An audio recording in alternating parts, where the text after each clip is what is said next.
New York never sleeps, they say. But some streets don't dream either. They just wait, teeth bared for whoever is foolish enough to walk them after midnight. Tonight, the city had chosen Emma. She pushed open the greasy glass door of a forgotten fast food joint. The bell above it screamed a tired jingle, the kind that warned strangers. This was no place for miracles. Rain outside carved silver scars into the asphalt. Neon flickered like dying stars. And in the far booth, a man named Sam stared into a paper cup, as if he could read his fortune in the cheap swirl of coffee.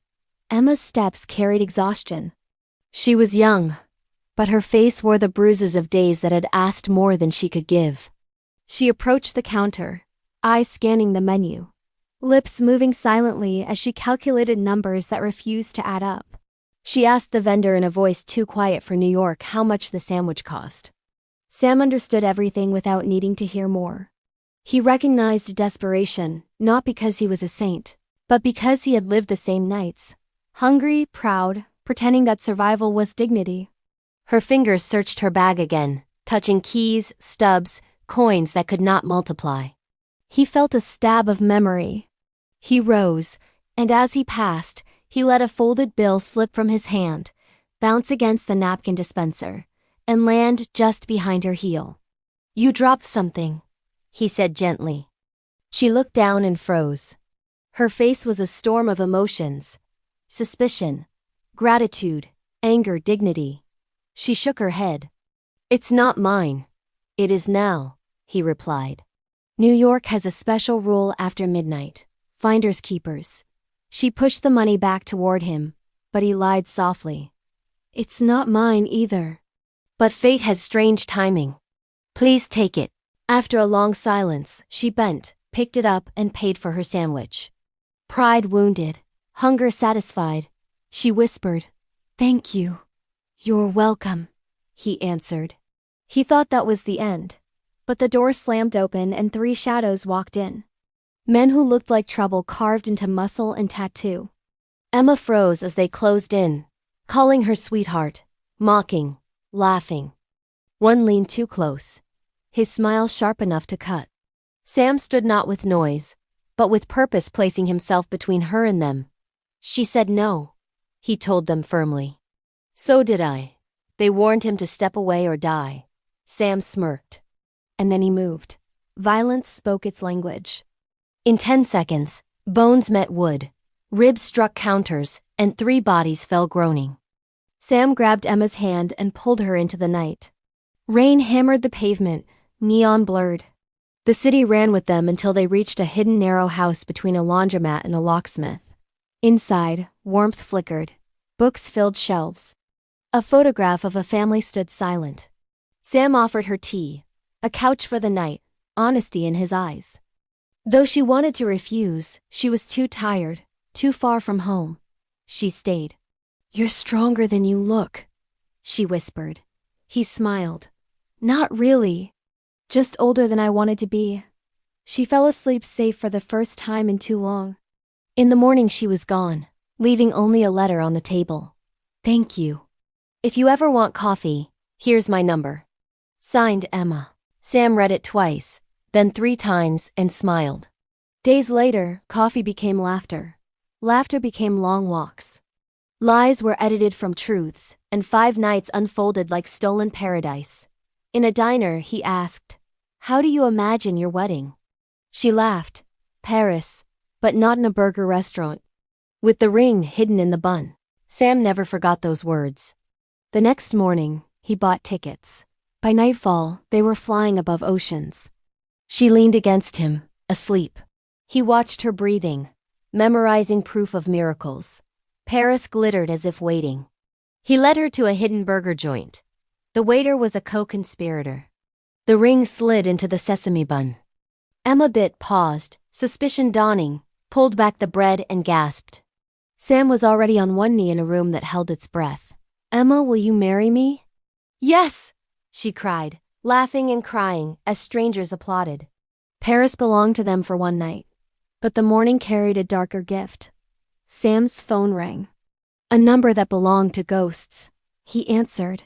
Silence burned his face. When he hung up, he looked at Emma, still asleep, her hand on her chest, the ring catching dawn. "Forgive me," he whispered. And then he walked out the door. Morning in Paris should have been croissants, coffee, and sunlight slipping through curtains, but instead it began with a phone call that belonged to ghosts. Sam sat on the edge of the bed, phone pressed to his ear, listening to words that carved steel into his chest. His jaw tightened, his eyes lost focus, and when the line went dead, he stared at the wall as if it might explain how to live two lives at once: the man Emma believed in, and the son of a family at war. Beside him, Emma stirred, still glowing with the ring on her finger, and smiled sleepily with the innocence of someone who thought the day promised nothing but joy. "Good morning," she whispered. Sam forced warmth into his voice. "Morning," he answered, kissing her forehead, as if it might be the last time. They walked out together into Paris streets, bought coffee, teased each other about his accent, laughed about tourists, and for a while it looked like their story had no shadows. But when they returned to the hotel, Sam told her he had to run a quick errand. "Just an hour. A surprise," he promised. She accepted it with a smile, kissed him, and reminded him not to take too long because she wanted to waste the day with him. He walked out and never came back. At first she waited with patience, wrote small lists on hotel stationery, our apartment someday, our Sunday pancakes, our fights, and forgiveness. Then she texted him, joked about the Eiffel Tower being a giant coat rack, but there was no answer. She called. The phone rang into silence. By evening her heart was raw. She went to the police, tried to explain who he was, his smile, his scar, the way he returned cups on airplanes. The officer listened, wrote notes without interest, and told her they would look into it. Emma left knowing they never would. For a week Paris became a city of waiting. She walked bridges and alleys, sat in watching lovers laugh, wandered through streets that seemed cruelly alive while her world was paused. At night she argued with herself. He panicked, he lied, he never loved me. Yet each time she tried to remove the ring, her fingers refused, sliding it back almost without her consent. On the 8th day, she gave up, packed slowly, folded grief into her suitcase, and left Paris without looking back. On the plane, she stared at the clouds as if they could explain what had happened. Back in New York, her apartment felt foreign, the walls too silent, the bed too cold. She cried until she was empty and then started again. Weeks passed. She went back to work, answered questions with automatic smiles, laughed when laughter was expected, but at night she lay awake hating herself for still hoping. On the 29th day, someone knocked on her door. 3 knocks, steady, honest. She opened it, and the world tilted. Sam was standing there, alive, thinner, hollow-eyed, carrying a weight heavier than absence. She froze, then launched forward and hugged him with desperate strength, clinging as though drowning. But as soon as she felt he was real, anger took over, and she pushed him back and slapped him hard enough to echo through the hallway. "Where did you go?" she demanded, eyes blazing. He touched his cheek, half smiled with pain, and whispered, "I owed you more than silence. I owed you everything." Her voice shook with fury. "Explain." "My family," he said, and the word itself darkened the room. "They were attacked. My father, my brothers, my sister, all gone in one night. I left to bury them, to protect you. If I had told you, they would have found you. Disappearing was the only way." Emma's chest rose with broken breaths. "So you vanished without a word? You asked me to be your wife, Sam. You don't get to protect me by erasing me." His voice broke. "I was wrong. I thought fear was love disguised as strategy." "But it was only fear." She slapped him again, softer this time, almost ritual, then pulled him into another hug with trembling arms. Through her tears she whispered, "Don't you ever do that again." Sam's face buried in her shoulder. His voice was raw. "My family is gone, Emma, and now I'm expected to take their place. Leader, heir, whatever you want to call it. It's not the life I chose." She cupped his face firmly. "And if you have to be that man, then I'll burn it down when I'm done," he said. She held his gaze, eyes wet but unflinching. "Even if you were the devil, I'd stay. I'm not here for your good days. I'm here for all of it. The next morning Sam drove her out of the city, past bridges and rivers until iron gates appeared among ancient trees. Guards in suits stepped forward, eyes sharp. "Welcome home, sir," one said with respect and fear. His eyes lingered on Emma. "She's with me," Sam answered, and the question ended there. The gates opened slowly, the car rolled forward, and the house loomed like a shadow across the earthstone, windows narrow like eyes, black cars in the courtyard, grief in the air. At the top of the steps stood a woman straight-backed and elegant, mourning wrapped around her like armor. Sam climbed to her, and she took his face in her hands. "My boy," she whispered. "Ma," he said softly, then turned. "This is Emma." His mother studied her, saw the ring, the way Emma leaned toward him, and allowed a ghost of a smile. "And come in," she said. The house must meet the truth. Inside the walls hung photographs of sons who no longer breathed, a father smiling only in frames, a family reduced to memory. Lunch was heavy with whispers and condolences. Men spoke of debts and enemies. Women murmured about the future. The rival families' names surfaced like poison. Emma sat quiet but attentive, reading the room as if it were a new language. Later, Sam's mother poured her tea and said, "My son loves like a man who knows the world will try to take it. If you love him back, you will need a spine as strong as his. Do you have it?" Emma met her gaze without blinking. "Yes, I do." The older woman nodded slowly. "Good. Because the storm isn't finished." That night Sam and Emma stood together by a window overlooking the dark grounds. He pointed toward the trees. "They came from there. At night. They knew us." Emma took his hand, her eyes hard with resolve. "Then we learn them," she said. Sam kissed her hand, his voice low and certain. "There will be a reckoning," she answered without hesitation. "And there will be us. Together." The house learned their footsteps, and the guards outside traced endless circles on the gravel while inside the clocks seemed louder, as if time itself had started listening. Sam moved through corridors heavy with portraits and expectation, his every step reminding him that he was now the last son standing, the one who had to carry everything his brothers and father left behind. Emma followed him quietly but not as a shadow. She was a presence, a witness, a boundary between the world that demanded blood and the life he still wanted to believe in. Days became strategy. Men gathered around tables that once hosted weddings and birthdays, now covered in maps and numbers. The rival family was weak, their accounts bleeding, their allies restless, but Sam knew that cornered enemies bite harder. He spoke with the calm of someone who had no illusions left, reminding his men that this was not about chaos but rules, no stray bullets, no children touched, precision above brutality. They nodded, because men always nod when a leader turns pain into command. With Emma, he was different. He told her when he left, where he was going, when he would return. They made a rule that if the phone rang after midnight, both of them would answer even if only one spoke, as if by sharing the silence they could defy the darkness. Emma refused to sit idle. She learned the ledgers, the receipts, the flow of money that kept enemies breathing. One night Sam found her in the library surrounded by papers, a calculator at her elbow. Tea long gone cold. "You're doing audits?" he asked, half incredulous. She didn't look up. "I'm looking for where they learned us." No one moves that clean on the first try. Someone showed them the blind corners. They traced patterns. Together until they found a name buried in invoices, and Sam's face hardened. "I'll handle that," he said. But when he asked how she could read this mess so well, she answered without hesitation. "When you move a lot, you learn to see patterns. Patterns are just stories with their sound off." He repeated her words, as if he understood that survival itself was a form of storytelling. For the first time since his return, he laughed with her, not because something was funny, but because she had reminded him that he wasn't alone. The attempt came on a day that pretended to be peaceful.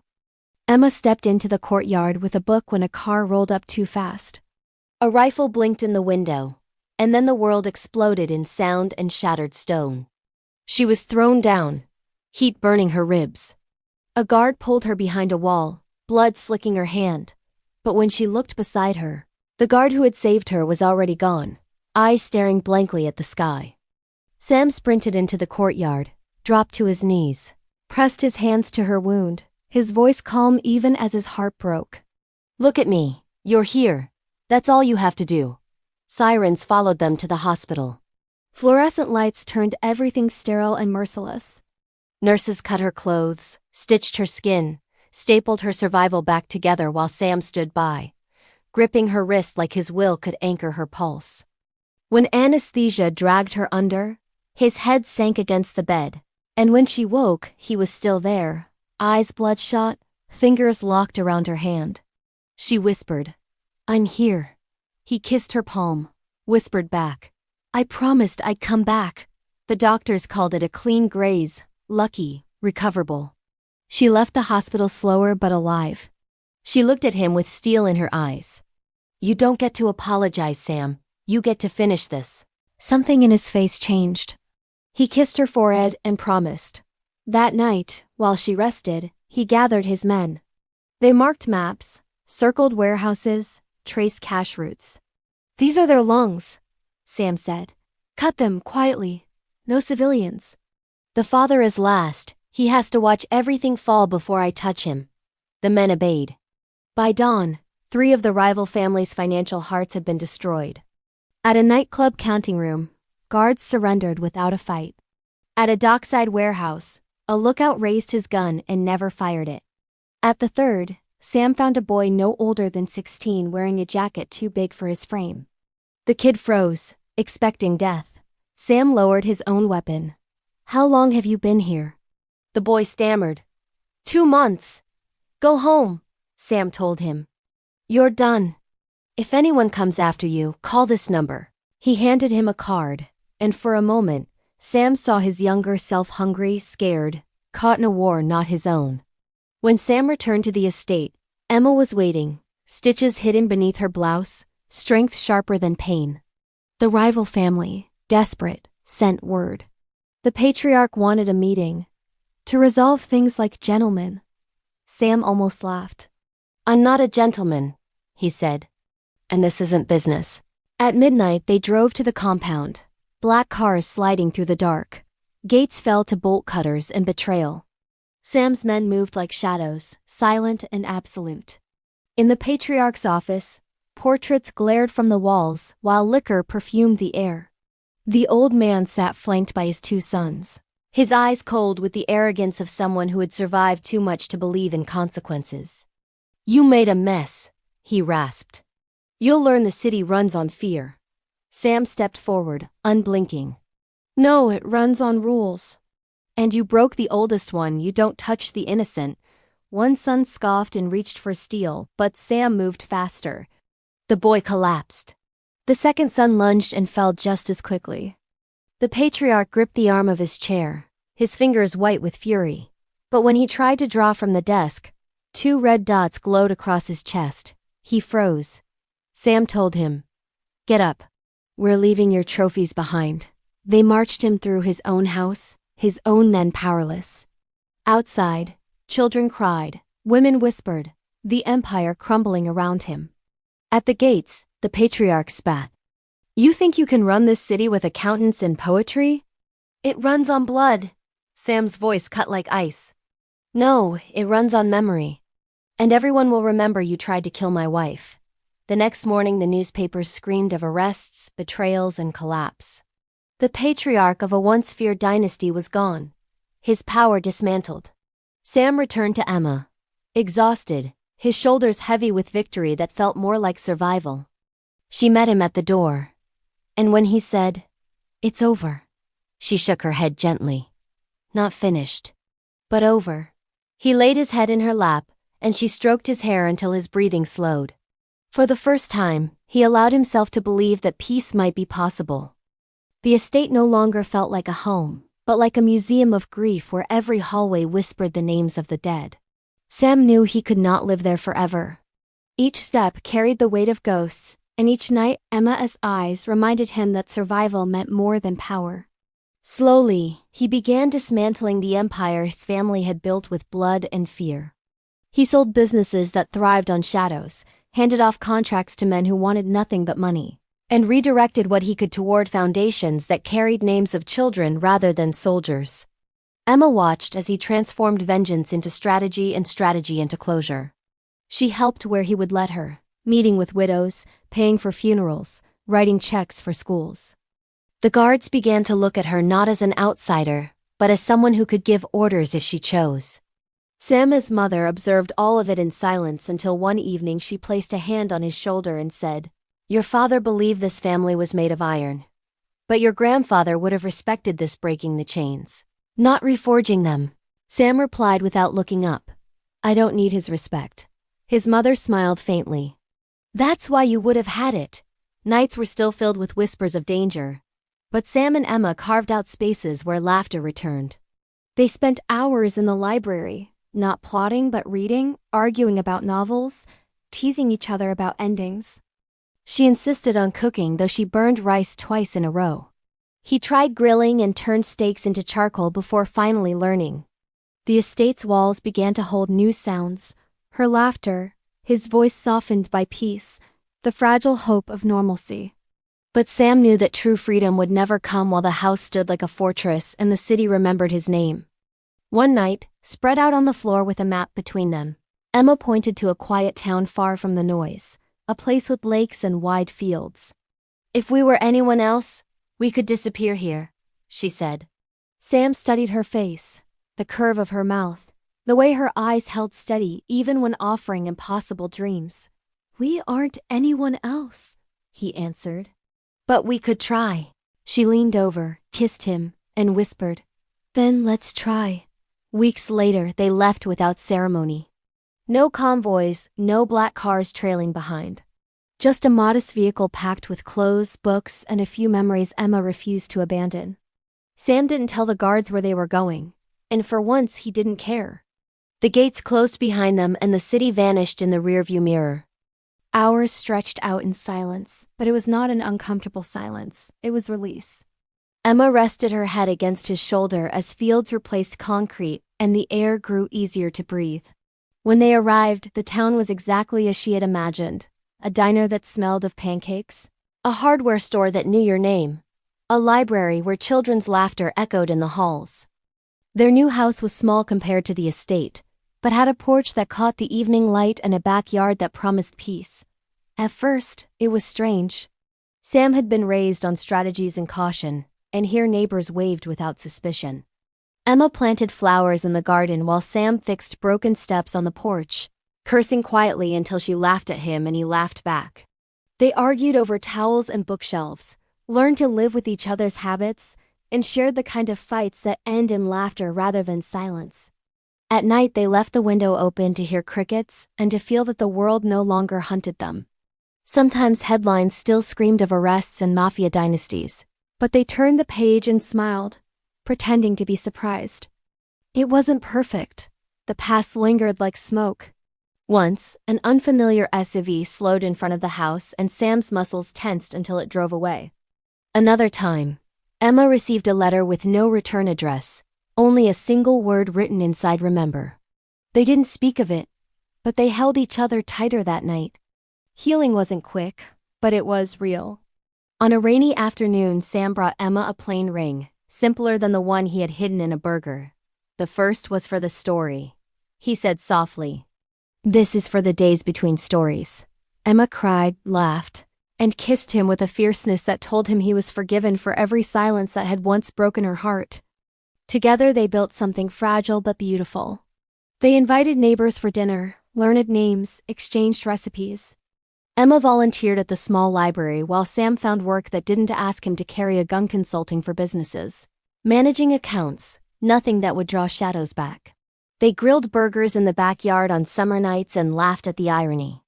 They watched fireflies blink in the grass and held hands until the stars blurred. One evening, sitting on the porch, Emma asked him, "Do you think we're safe now?" Sam looked at her, at the scar still healing on her side, at the quiet streets, at the ring on her hand. "With you," he said, "I am." Seasons shifted quietly in the town that had adopted them, and for the first time in years Sam and Emma lived days measured not by danger, but by routine. The porch became their sanctuary, the place where they drank coffee in the morning and watched the sky surrender in the evening. Emma's laughter colored the walls, Sam's steady presence grounded the house, and together they learned the language of peace, yet even peace carried echoes. Sometimes, Sam woke in the night drenched in sweat, hearing gunfire that wasn't there. Sometimes, Emma would freeze at the slam of a car door too loud, her hand instinctively covering the scar at her ribs. They never lied about it. They acknowledged the ghosts, then let them drift back into silence. Healing, they learned, wasn't the absence of scars but the decision to live with them. On the anniversary of Paris, Sam took her to the only burger joint in town. It wasn't glamorous fluorescent lights, sticky menus, the smell of grease that lingered in your clothes, but Emma smiled as soon as she saw where they were. They ordered, laughed about the memory of that night, and when the burgers arrived, they ate slowly, savoring not the food but the absurdity of how far they had come. No rings this time, only fries dipped in ketchup, stolen smiles, and the knowledge that love had survived bullets, betrayals, and silence. Back home, the porch welcomed them again, fireflies blinking like tiny lanterns across the yard. Sam leaned back, exhaled, and asked quietly, "Tell me again, what did you think the first time you saw me?" Emma laughed, eyes shimmering in the warm dark. "I thought, that man looks like trouble." He grinned. "And now?" She leaned closer, kissed him, and whispered, "Now I know you're the only kind of trouble I'll ever want." Life settled into rhythms that no one else would find. Remarkable, but to them felt like treasure. Sam learned how to fix the plumbing without cursing too loudly. Emma planted roses along the fence and smiled when neighbors stopped to admire them. They hosted dinners, made friends, walked by the lake hand in hand, and never once spoke of leaving. In quiet moments, they both knew that danger could always return, that the world they had escaped might one day knock at their door. But they also knew that together they were stronger than any shadow.